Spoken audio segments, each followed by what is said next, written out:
코로나 사태에도 하나님이 우리를 돕고 계시며 인도하시며 책임져 주시는 줄로 믿습니다. 더 큰 것들이 우리에게 도전하고 있습니다. 기후 위협으로 말미암아 세계 곳곳에서 지금 이상 기후가 나타나고 있지요. 그래서 중국에서는 심각한 폭우로, 또 미국에서는 심각한 폭염으로, 또 그런 가운데 동경에서는 올림픽 하고 있는데 지금 태풍이 오고 있어서 이번 주에 어떻게 될지 모르겠다. 사람들이 염려하는 가운데 우리는 또 상당히 온도가 올라간 뜨거운 여름을 지금 보내고 있습니다. 아직 이렇게 덥지 않을 때인데 35도, 6도 뭐 이렇게 되는 상황입니다. 기도해야 될 것이 너무 많습니다. 하나님이 이 모양 저 모양으로 도전하시는데 우리가 깨닫고 주님 앞에 돌이켜야 할 줄로 믿습니다. 오늘 말씀은 지난주 말씀과 계속 연결이 되어집니다. 소돔과 고모라를 향해 갔던 롯이 아브라함으로 말미암아 이제 전쟁 중에 포로된 상황에서 아브라함으로 말미암아 건짐받게 되지요. 아브라함은 그 후에 더 크신 하나님의 은혜 속으로 들어가게 되어집니다. 사실 조카 롯을 건져내고 나서 아브라함은 두렵고 떨리기가 그지없습니다. 여러분 기억할 것입니다.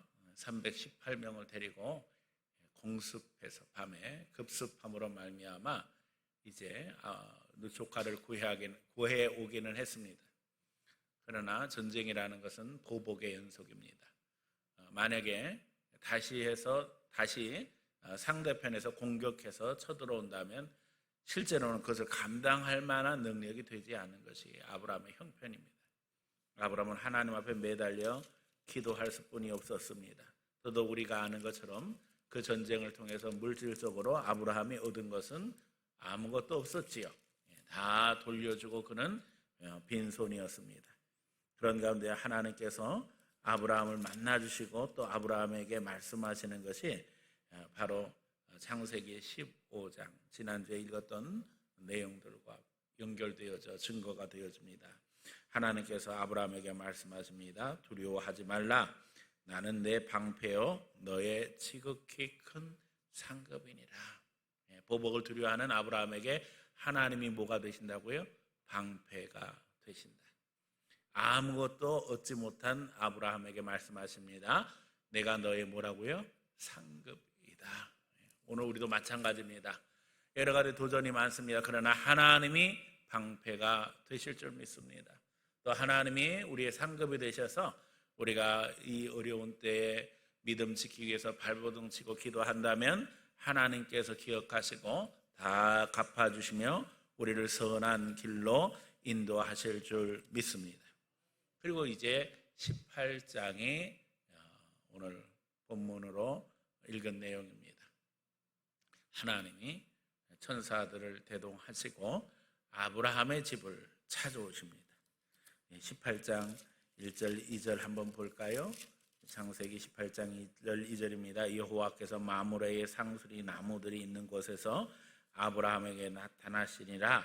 날이 뜨거울 때 그가 장막문에 앉아 있다가 눈을 들어 본즉 사람 셋이 맞은편에 서 있는지라. 그가 그들을 보자 곧 장막문에서 달려나가 영접하여 몸을 땅에 굽혀 이렇게 기록하고 있습니다.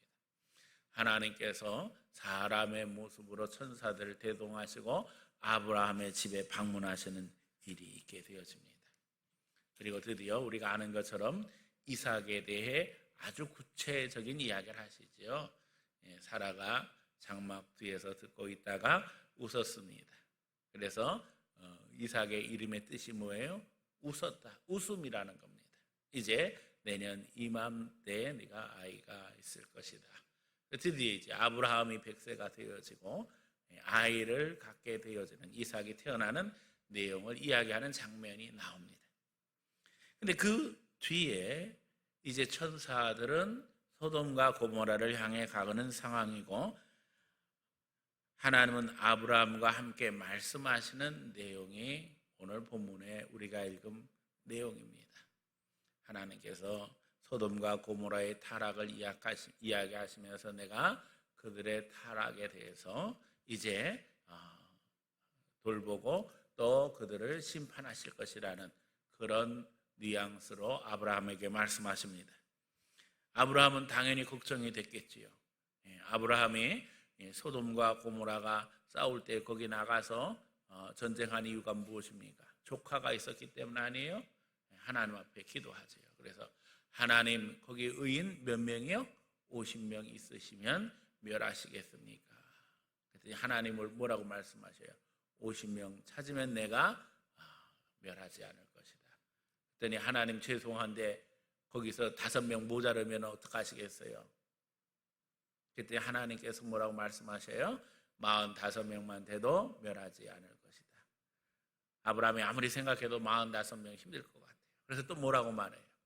40명 찾으시면, 그 다음에는 30명 찾으시면, 그 다음에는 20명 찾으시면, 그리고 10명 찾으시면까지 이야기를 하게 되어져요. 그래서 하나님이 10명 찾으시면 소돔과 고모라 멸하지 않겠다 하시는 내용이 오늘 우리가 읽은 본문의 말씀입니다. 우리는 성경의 이야기가 진행될 때마다 해피엔딩이 되기를 원합니다. 그래서 10명을 찾아서 소돔과 고모라가 망하지 않았으면 좋겠다는 생각을 하게 될 것입니다. 그런데 소돔과 고모라에서 10명 찾았나요? 못 찾았나요? 못 찾고 그만 소돔과 고모라는 망하고 맙니다. 소돔과 고모라를 방문한 천사들은 어떻게 되었어요? 결국 그들이 이제 들어갈 집을 찾지 못할 때에 노새 집에 머물게 되었습니다. 그러나 노새 집에 손님이 왔다는 이야기를 듣고 불량배들이 찾아와서 노새 집의 문을 열라고 난리를 치면서 그 사람들 내놔라, 우리가 그들과 상관하리라. 이 이야기는 강간하겠다는 이야기입니다. 그랬더니 노새 하는 말이 여자를 알지 못하는 딸 둘이 있으니 이 딸들을 내주겠다. 이 말도 안 되는 소리죠. 그런 가운데 이제 하나님께서 그들의 눈을 멀게 하셨습니다. 그 천사들을 갖다가 괴롭히는 자들의 눈을 멀게 하시고, 그런 상황에서 이제 천사들은 이제 소돔과 고모라를 떠나게 되어지고, 또 소돔과 고모라는 망하게 되어지고, 노새 가족은 거기서 구출되는 내용이 오늘 18장에 기록이 되어져 있습니다. 저는 이 말씀을 보면서 오늘 아브라함이 소돔과 고모라로 해서 기도하듯 우리가 기도해야 될라는 말씀을 증거하기 원합니다. 하나님, 이 나라를 불쌍히 여겨 주세요. 의인 10명을 주세요. 의인 10명 없어서 소돔과 고모라는 어떻게 됐다고요? 망하고 말았습니다. 그 간절함이 우리의 간절함이 되기를 원하고, 이 간절함으로 하나님 앞에 서기를 원합니다. 그래서 오늘 말씀 제목은 의인 10명을 주세요입니다.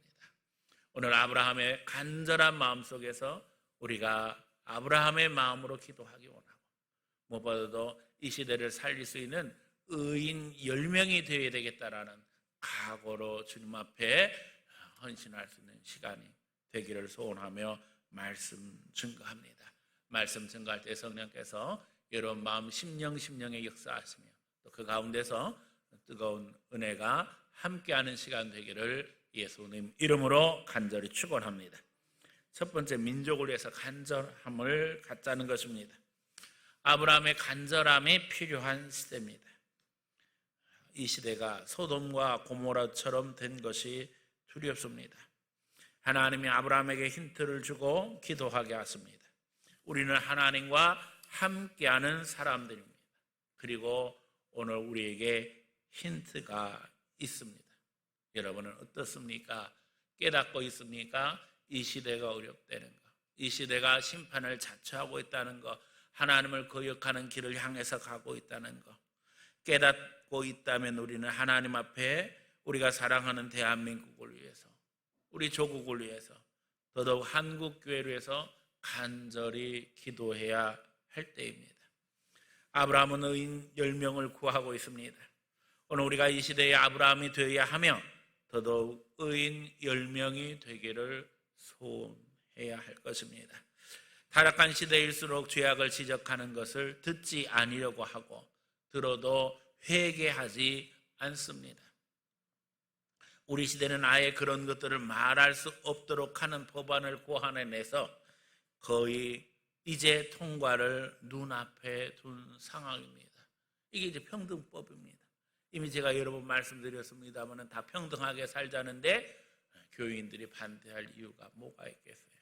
악마는 디테일에 있다고 거기에 숨겨진 내용들을 보면 잘못된 것을 바로 잡으려고 이야기하는 것도 다 안 된다는 거예요.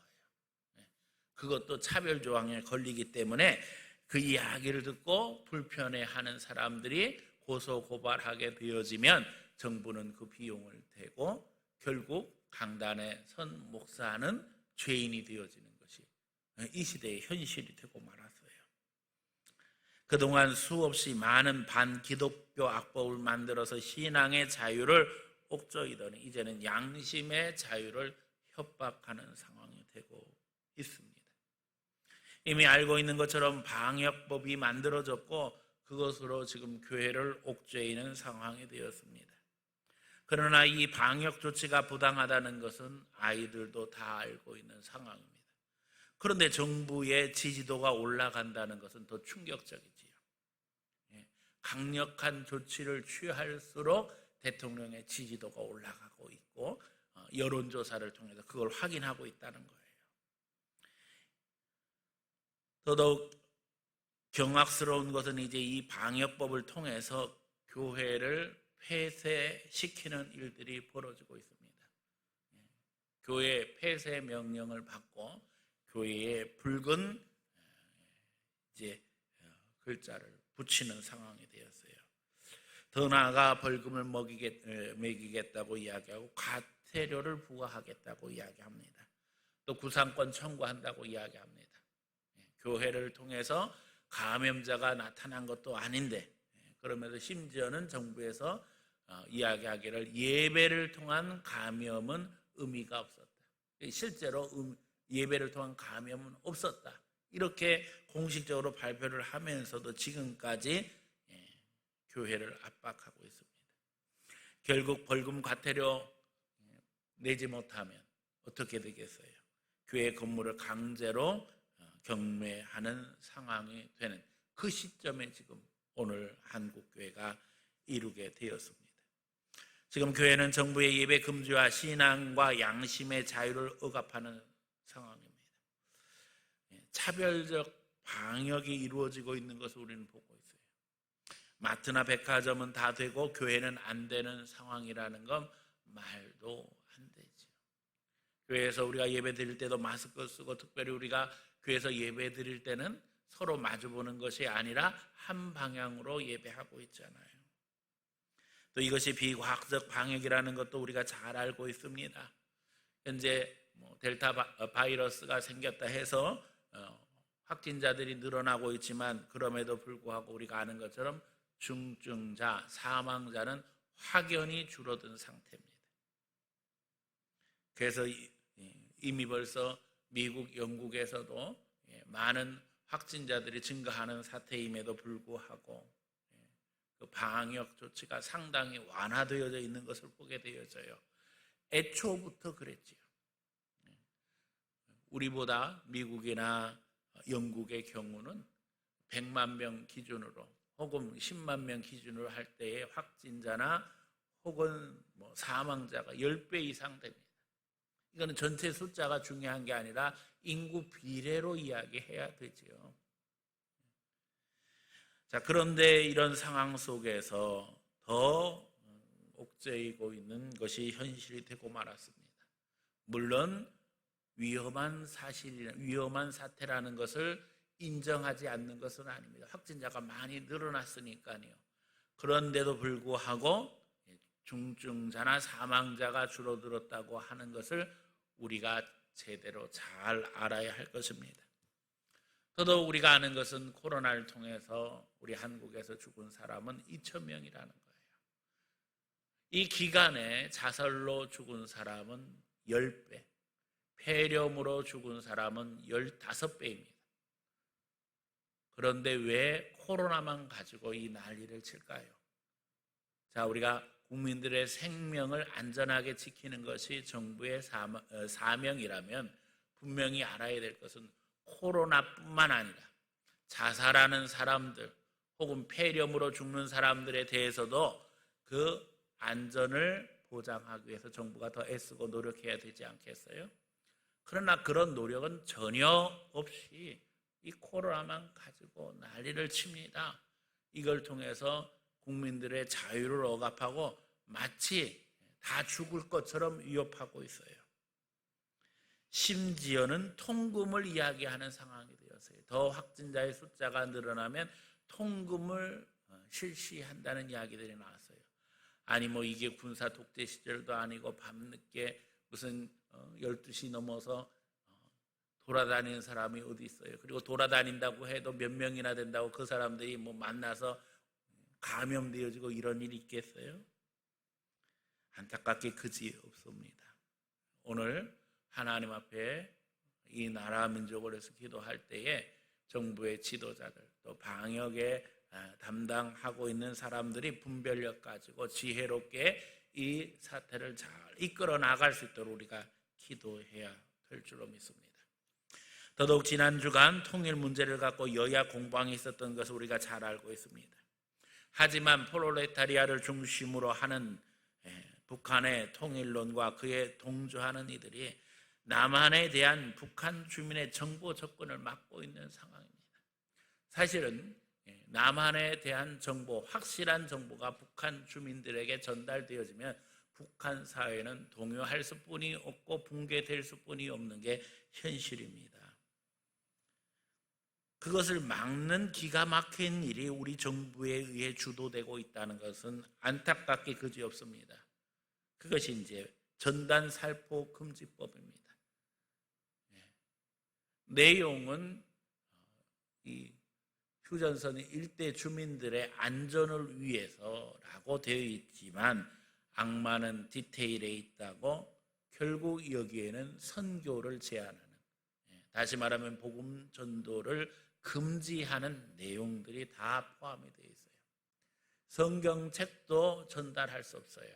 전단 살포만 안 되는 것이 아니라 북중 접경, 북한과 접하고 있는 중국 지역에서 우리가 성경을 전달한다든지 신앙 책자 전달하는 것도 금지가 되어 있습니다.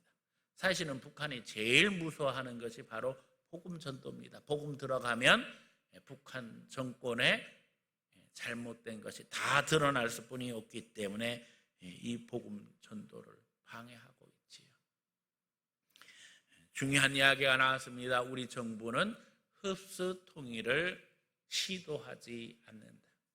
그러나 여러분, 북한 정권이 붕괴되고 안 붕괴되는 것을 우리 정부 마음대로 할 수 있을 것 같으세요? 절대 그렇게 안 됩니다. 동서독이 통일된 이유가 분명하지요. 동독이 붕괴되었기 때문에 통일이 된 거예요.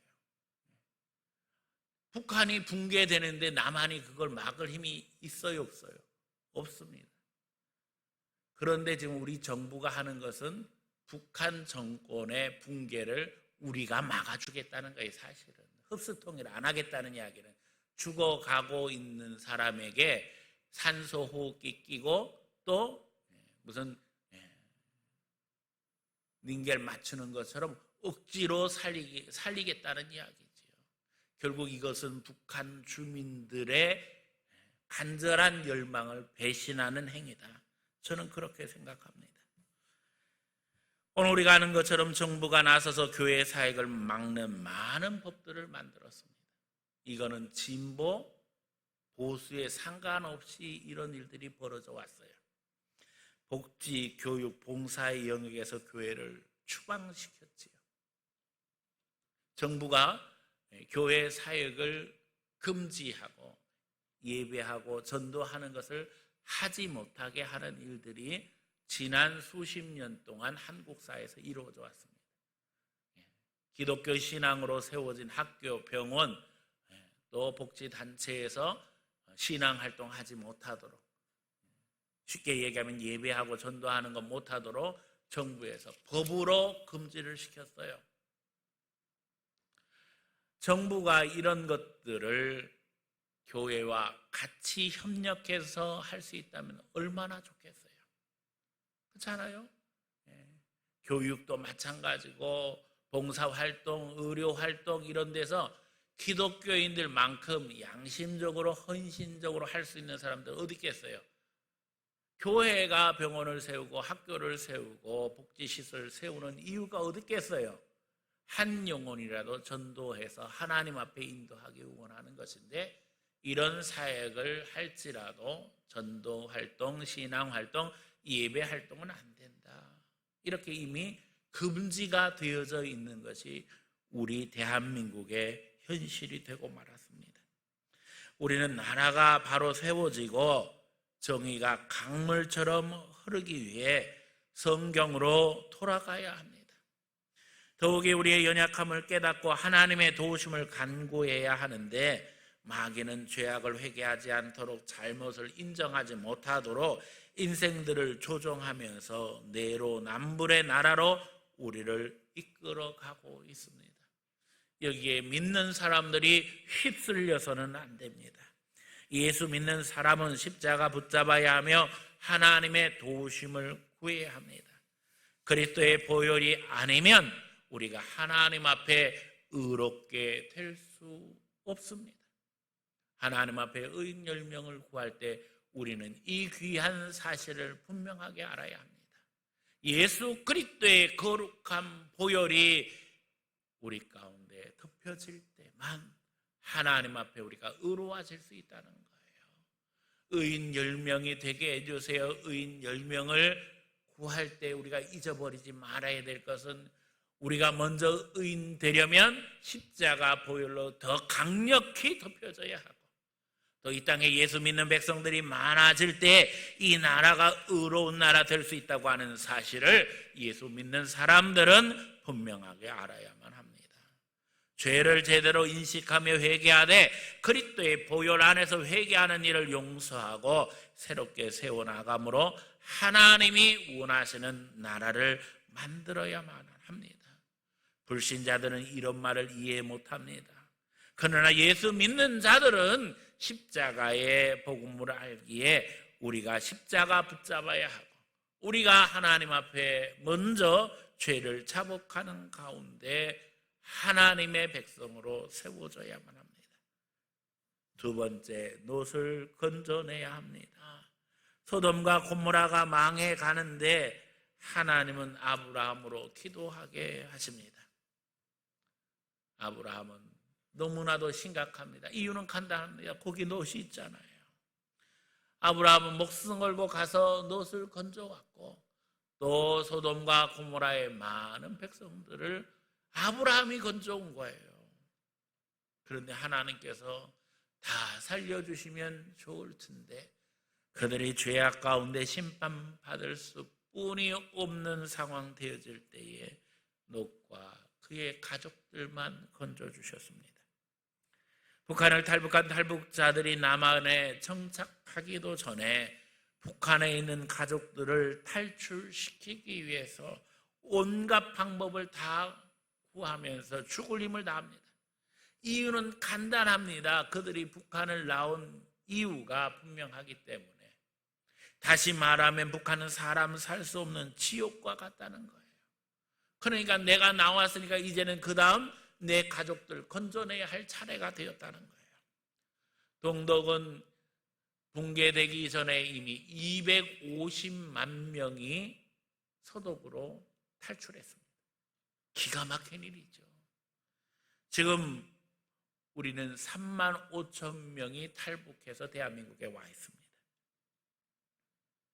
우리보다 탈출이 훨씬 더 수월했고 또 많은 정보 교류가 이루어졌기 때문에 결국 동독은 붕괴하고 통일될 수 있었다는 것입니다. 더욱더 충격적인 것은요, 동독에서는 신앙의 자유가 유지되어서 예배를 드리고 있었다는 거예요. 그래서 실은 독일 통일의 주체는 교회입니다.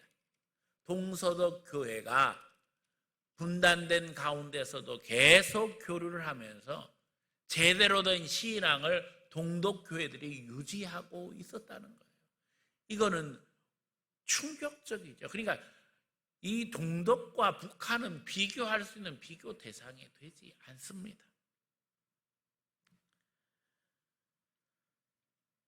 더욱이 우리가 기도해야 할 것은 이 시대가 바른 분별력을 갖고 불신앙에서 빠져나오기를 기도하며 실천해야만 합니다.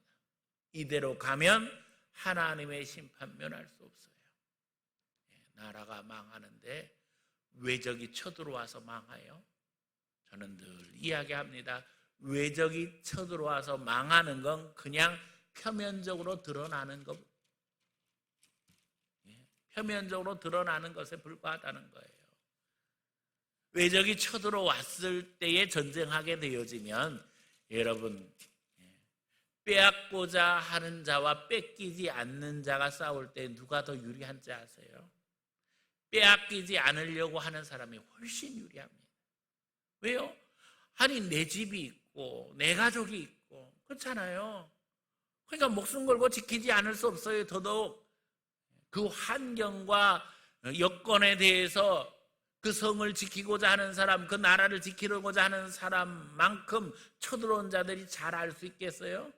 그러니까 사실은 쳐들어와서 남의 것을 빼앗는다는 건 쉬운 일이 아닙니다. 그런데 항상 보면 내부 분열, 갈등, 더더욱 자기 나라 지키고자 하는 열망이 없어 망하는 거예요. 이 나라는 별 볼 일 없어. 이미 벌써 도덕적으로 타락했기 때문에 이 나라는 쳐들어오지 않아도 그냥 망할 거야. 이러면 내부 분열 생기고 그냥 성문 열어주는 거예요. 오늘 우리의 위기가 여기에 있다고 하는 사실을 잊어버려서는 안 됩니다.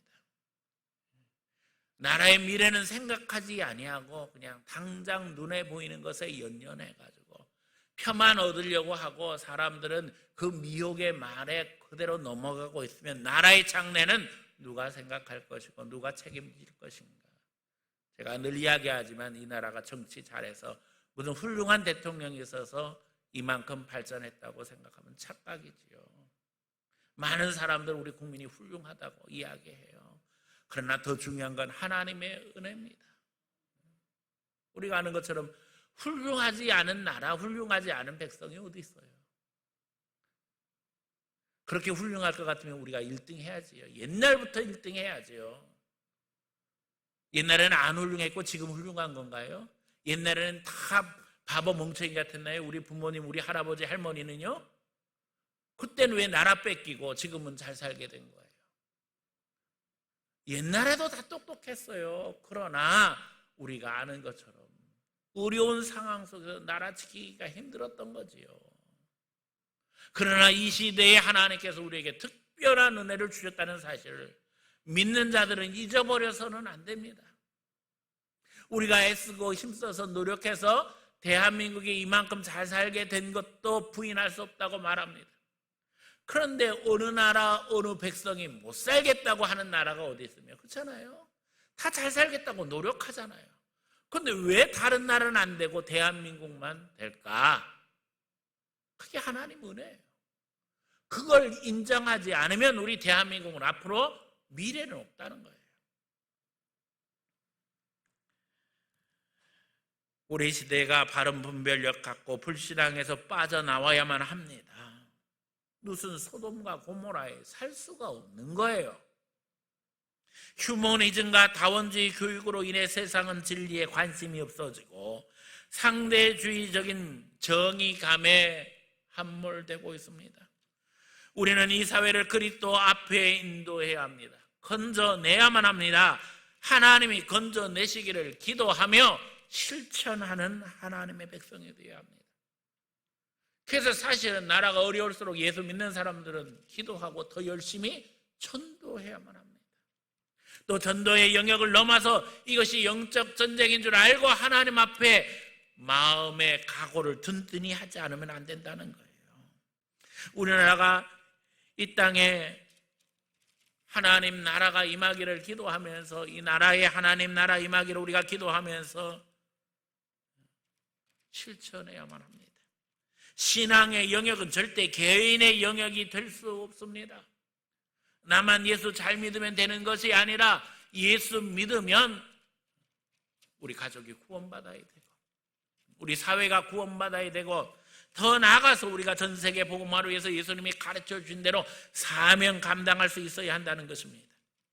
우리 신앙은 제가 늘 기도하는 것처럼 이 땅의 정치, 경제, 외교, 안보, 국방, 교육, 문화 모든 영역에서 이루어져야만 합니다. 우리는 하나님의 천사가 되어서 놋을 건져내야만 합니다.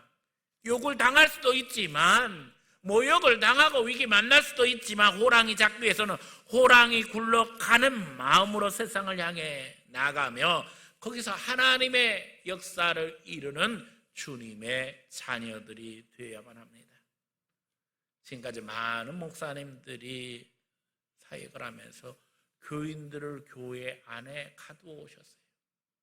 세상에 나가면 시험당할 일도 많고 악한 것도 많으니까 우리가 교회 안에서 열심히 신앙생활하자. 이 문법적 사고 속에 교회 안에서 사역하길 바랬습니다. 어떻게 생각하면 자식을 키우는 부모의 마음과도 비슷하지요. 밤늦게 들어오면 어디 갔다가 이제 왔느냐고 자식들에게 이야기하는 것처럼 목사의 마음은 우리 교인들이 세상 나가서 어려움 당하지 아니하고 주님과의 관계 속에서 교인들과 교제하면서 행복하게 살기를 원했습니다. 그러나 여러분, 예수님이 가르쳐 주신 신앙의 진리는 우리가 세상의 빛과 소금이 되는 것입니다. 우리가 세상에 나가 하나님의 정의와 사랑을 실천함으로 그것이 법제화가 되고 실현화되는 일에 그리스도인들은 헌신해야 한다는 겁니다. 우리가 교회 안에서 교제 속에 행복을 누릴 때 세상의 수많은 사람들은 마귀 공격으로 죽어가고 있다는 것입니다. 이제 좀 정신을 차리는 상황이 되었어요. 이미 말씀드린 것처럼 교회를 향한 압박이 심각해지니까 전국에서 지금 교단을 초월해서 교회들이 하나가 되어지는 놀라운 일이 벌어졌어요. 뭐 합동, 통합, 백석 다 상관없어요. 교회가 살아야 되는데 교단이 뭐가 필요하겠어요? 감리교, 침례교, 성결교, 순복음교회가 무슨 상관이 있어요? 목사님들이 대대적으로 모이고 있어요. 그래서 광주, 전라도가 아주 집중적으로 지금 불이 붙었어요. 이번에는 또 대전에서 목사님들이 성명서를 발표했어요. 또 교단의 이 연합회 회장들이 총리를 만나서 지금 이 사태에 대해서 적극적으로 교계의 의견을 표명하는 상황이 됐어요. 이제는 이대로는 안 된다. 교회가 지금까지 어떻게 해서든지 정부 정책에 협력하려고 애를 써왔는데 이 교회를 적대시하는 정책이 더 이상 돼서는 안 된다. 이제 비로소 이야기하기 시작했다는 겁니다. 오늘 우리는 정신 차려야만 합니다. 마귀는 세상의 불신 영혼들을 귀합해서 믿는 자들을 공격하게 하고 우리의 신앙과 행복을 빼앗아 가려 하고 있습니다. 영적 전쟁은 오늘도 계속되며 우리를 지키게 힘들게 하고 있습니다. 우리를 너무나도 힘들게 만들고 있어요. 마귀는 한 영혼을 놓고 지옥으로 끌려가기 위해 수단과 방법을 가리지 않고 도전합니다. 영혼뿐만 아니라 모든 영역에서 마귀가 악한 수단을 동원하고 있다고 하는 사실을 잊어버려서는 안 됩니다. 우리가 영적 전쟁 속에 있어요. 한 영혼을 놓고 마귀와 천사가 전쟁을 할 뿐만 아니라 모든 영역에서도 똑같은 일이 벌어진다는 거예요. 여러분, 우리가 과거에 우상 숭배할 때 어떻게 했나요? 부엌에 가면 부엌에 귀신 따로 있고, 그렇지요? 안방 가면 안방 귀신 따로 있어요. 그래서 전부 다 정한수 떠놓고 여기 가서 빌고 저기 가서 빌고 그랬지요. 마귀 역사가 이와 같아요. 자기 영역을 만들고 거기서 왕노릇하려고 전략을 그렇게 세우고 있다는 거예요. 그러니까 우리가 정신 차리지 않으면 안 되는 거예요. 예수 믿는 사람들이 가는 곳마다 이 약한 사단의 세력을 예수의 이름으로 내쫓고 믿음으로 승리해야 된다는 겁니다. 정신 차려야 해요. 금요일 제가 심야 기도회를 인도하면서 문화전쟁에 대한 이야기를 했어요. 우리가 드라마를 볼 때, 또 예능 프로그램 볼 때 그 TV 프로그램 속에도 마귀는 역사예요.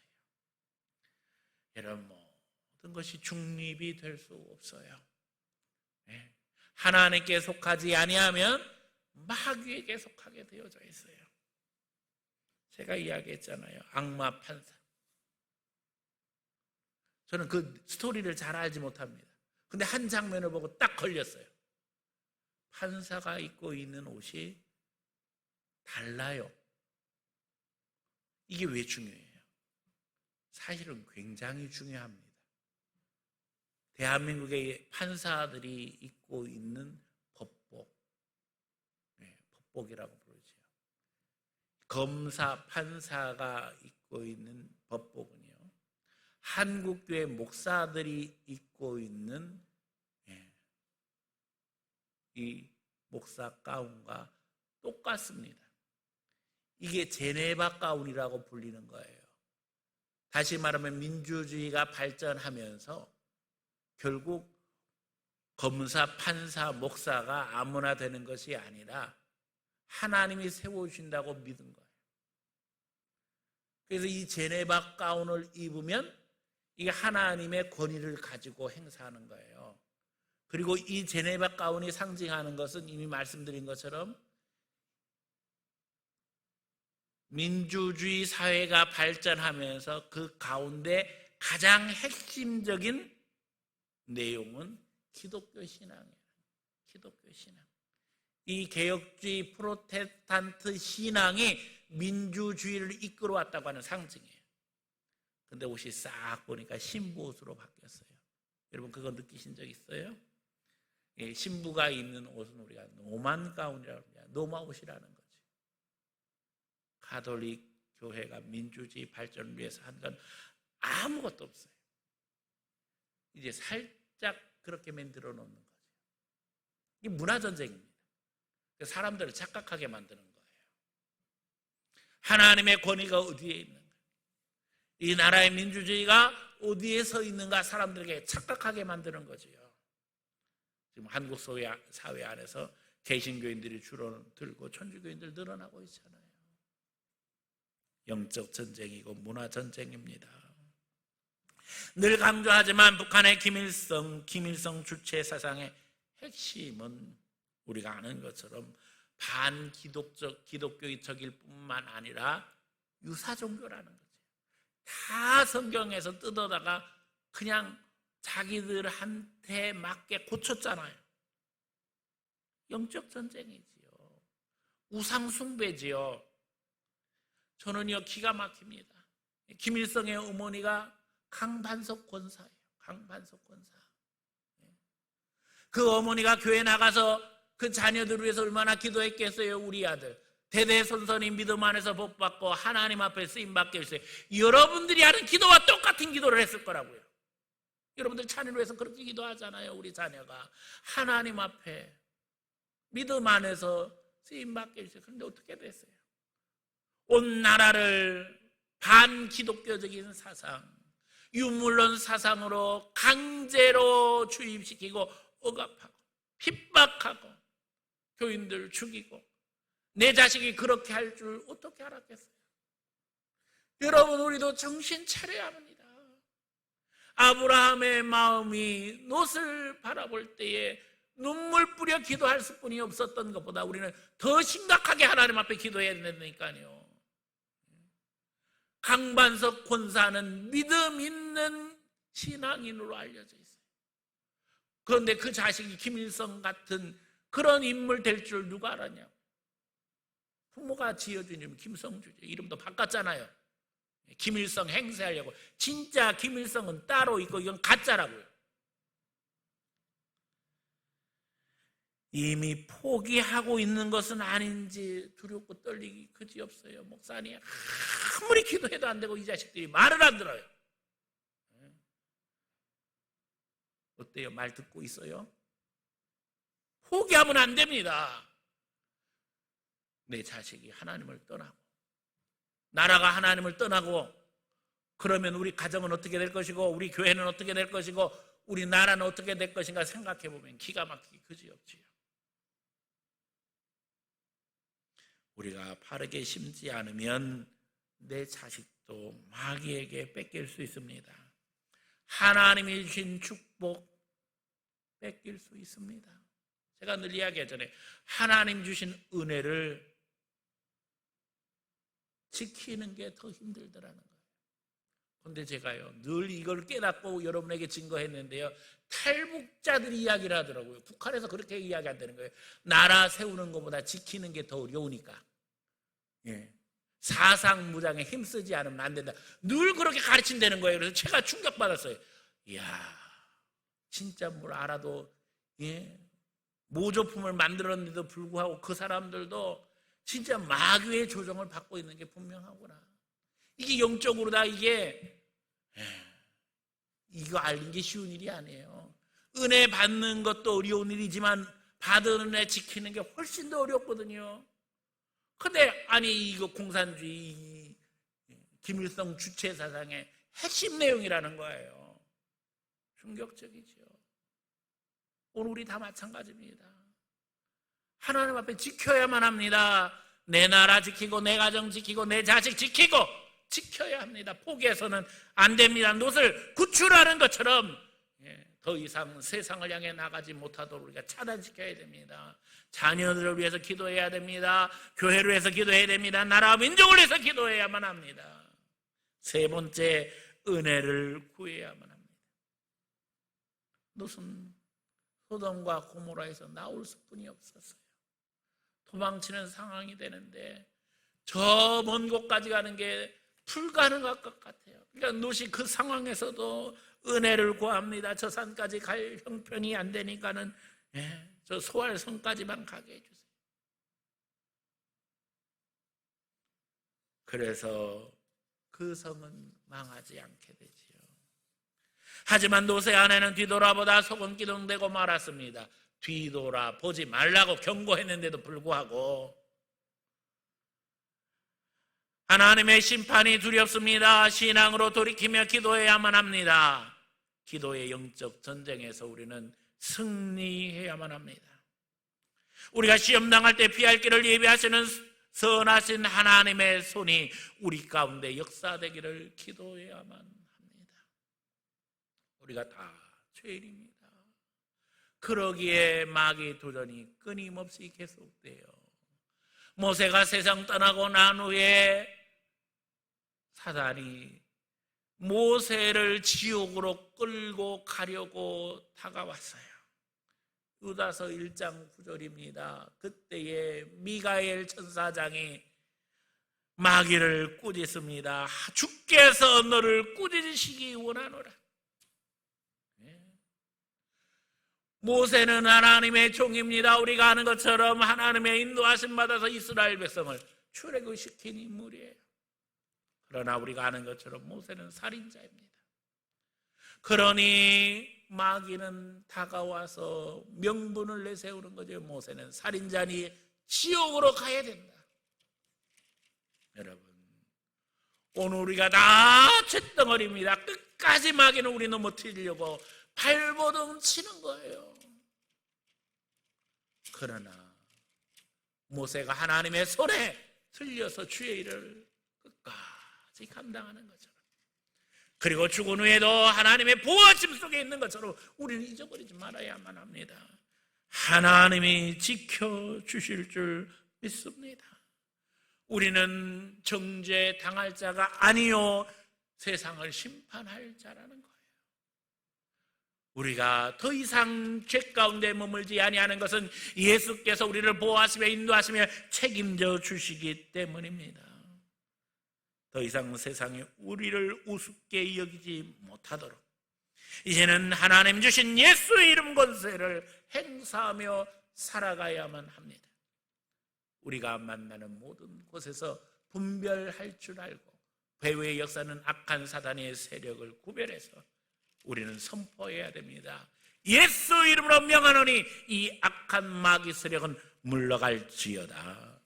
마음으로 선포하고 여러분의 마음을 강하게 하고 필요하면 입으로도 선포함으로 말미암아 주님의 영광을 드러내야만 합니다. 이 시대에 아브라함이 되고 이 시대에 소돔과 고모라를 방문했던 천사가 되어야만 합니다. 그 애를 살리고 자식을 살리고 하나님을 떠난 소돔과 고모라 되어가는 이 나라, 이 민족 살려야만 합니다. 위기 중에도 은혜는 있습니다. 어둠 속에 빛은 오히려 찬란히 빛을 발하게 되었습니다. 발하게 되어 있습니다. 코로나 속에서 우리가 다 힘들지만 하나님의 은혜는 오늘도 역사되고 있습니다. 영의 눈이 열리고 영의 입이 열리고 이제는 믿음 가운데 아브라함 만나주신 하나님, 나를 만나주세요. 아브라함의 기도를 들어주신 하나님, 나를 기도 속에 인도해 주세요. 기도하는 가운데 주님과 동행함으로 말미암아 마지막 시대의 아브라함, 의인 10명 되어지는 귀한 성도들 다 되어지기를 예수님 이름으로 간절히 축원합니다.